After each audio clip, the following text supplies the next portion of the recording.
Time is oxygen. When a child goes missing, that isn't just some dramatic metaphor. It is the terrifying reality. Every single minute that ticks by without a clear direction literally burns away the most precious resource a search operation has. In those critical early moments, human instinct is just to panic, right? We want to run in 100 different directions and rely on scattered intuition. But unfortunately, that raw, unstructured panic wastes the very time we so desperately need. So, welcome to today's Explainer. Today, we're unpacking an incredibly powerful framework detailed in the manual, Quantum Child. We are going to look closely at the TMQ Rescue System, which is a quantified strategy for locating a lost child. Our core mission here is to show you exactly how to turn the chaotic, highly emotional nightmare of a disappearance into a highly effective, structured, and rapid search operation. All right, let's dive into this. Section 1, the chaos of disappearance. When someone vanishes, it's just absolute chaos. Traditional search and rescue often relies on that scattered intuition we talked about, which frankly just isn't enough when minutes matter. But our psychological reaction to a crisis like this is actually pretty fascinating. The human brain is naturally a grid seeker. In moments of intense panic, we actually crave structure.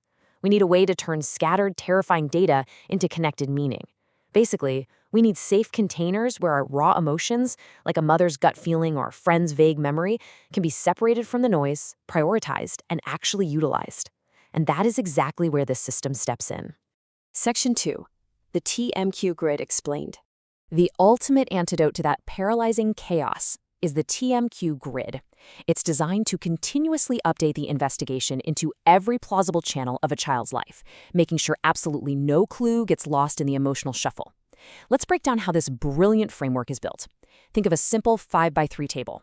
Down the side, you have the 5 major categories of a person's life: communication, legal, social, educational, vocational, professional, and religious.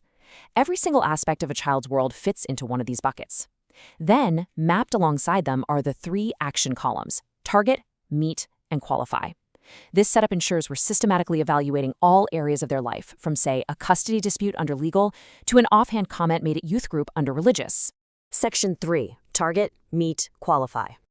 This right here is the engine of the grid, and it's designed to force searchers to take immediate action while still thinking strategically. The crucial part is the mechanical flow of it all. Step 1 is target. This marks a potential person, place, or idea. It opens the search and basically asks, what if? Step 2 is meet. This logs the connection or contact attempt, asking, did we actually engage with this target? And step 3 is qualify. This assigns reliability and narrows our options, asking, is this information worth pursuing? This specific flow takes a simple gut instinct, like a parent saying, hey, I think you went to the old train station, and moves it from a mere target to a highly qualified lead in minutes. Section 4. Anyone can be a PI. Now here is where TMQ gets truly revolutionary. It doesn't rely solely on law enforcement or professional search and rescue teams. TMQ doesn't ignore our human instincts, it centers them. It empowers the human element by inviting everyone into the process. In the TMQ system, you have what's called a PI, or a personal investigator. But wait, this isn't someone with a shiny badge and a trench coat. The source material defines a PI as any motivated individual willing to look, listen, document, and think like a detective using the TMQ system. You already possess the innate relational insight needed to help find a missing child in your community. You really just needed the grid to organize it. So, who are these PIs in a real world? Well, it's parents who know exactly what out of character looks like. It's neighbors who know the daily walking routes. It's friends who suddenly remember a casual comment about running away. It's youth leaders, it's gamers tracking Discord chats, or even a local delivery driver who happened to notice some unusual activity. Absolutely no formal credentials are required to capture these vital possibilities and plug them straight into the TMQ grid. Section 5. The exponential search effect. When you combine this structured grid with an army of everyday personal investigators, you literally unlock the mathematics of multiplication applied to hope and time. Think about the difference here. A linear search is what usually happens: scattered theories, unstructured panic, fragmented energy, and clues that just decay over time. One person does 10 things and completely burns out. But a TMQ exponential search entirely flips the script. Everyone has a structured role. Clues are immediately cross-referenced, so instead of fading, the energy redirects, creating compounding momentum. 10 people do one coordinated thing each, and boom, it leads to a breakthrough.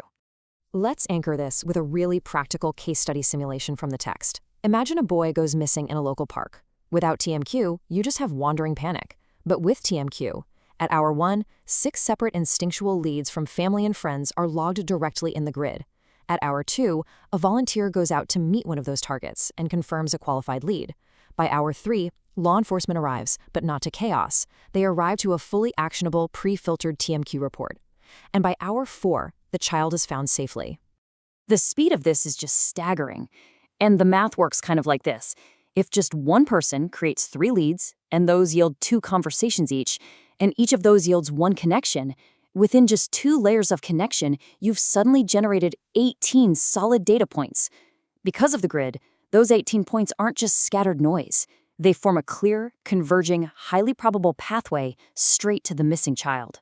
Section 6. A community search culture. The ultimate vision of TMQ is to expand from just being a reactive crisis tool into a proactive community culture. We really shouldn't wait until a child vanishes to learn how to organize information. The second a child is reported missing, their home must instantly become the TMQ's command center. Why?